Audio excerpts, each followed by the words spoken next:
Hey, what's up everyone? So today my girlfriend took her car to work, so I don't have a car to drive around in, but we got the steel brackets in for the rear suspension, so we should have everything to go for modifying the rear brackets now, which is awesome. So what I'm going to do is basically prep the rear lower control arms and get them ready to be welded, and then on Monday, first thing in the morning, we can take these in and get them welded onto the lower control arms.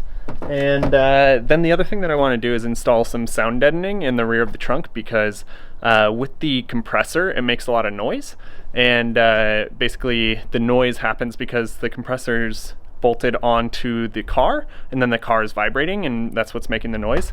So if we install some sound deadening in the trunk, then the noise will go down. So that's kind of the plan for now. So let's go ahead and get on grinding the rear lower control arms so we can get them ready for welding. All right, so to prep these for welding, basically you just want to kind of line it up for where you are going to want to weld it on, and then grind kind of the areas right around it so that you can have bare metal to bare metal. I'm gonna try and put it right here. So I'm gonna grind right around that. All right, got those both prepped. So now let's install some of the Dynamat in the trunk.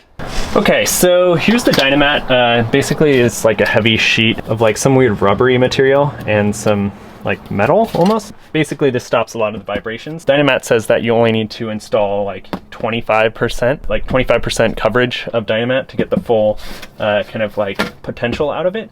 But I'm just gonna try and line as much of the bottom as I can. Alrighty, so we got all the Dynamat down now. I also put some on the bottom of the tank. So before it was like basically, you know, it's hollow, so it has like a lot of vibrations and stuff like that. So now when you hit on it, no vibrations or echo or like anything like that. So that's awesome. Got that, all the Dynamat down, and this should make it way quieter. I have the little sound deadener feet also on the compressor, so that will help out as well. So basically I'm trying to get it as quiet as possible since it's a hatchback. All right, so one thing that I haven't looked into at all are the height sensors for this. So I bought the kit that has height sensors in addition to the pressure sensor, which the manifold already has.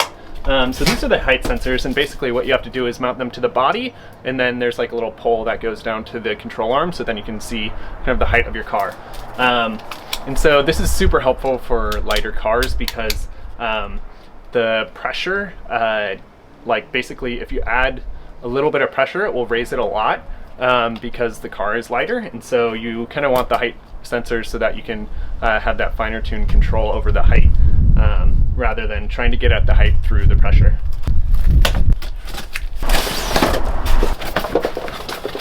So I read through all the instructions, and it looks like we're going to need to have the air suspension being able to go up and down before we can install these. All right, so here's the wheels for the first time in the sun.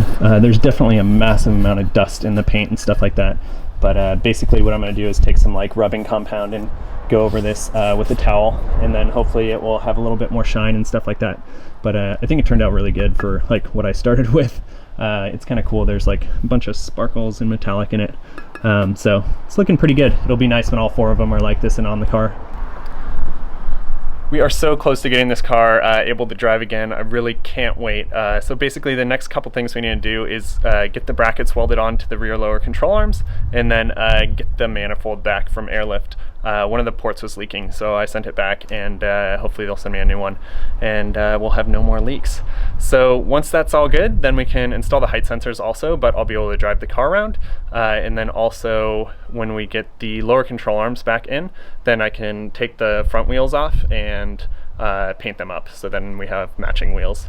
But that's about it for today. So thanks so much for watching, and I'll see you later. Bye.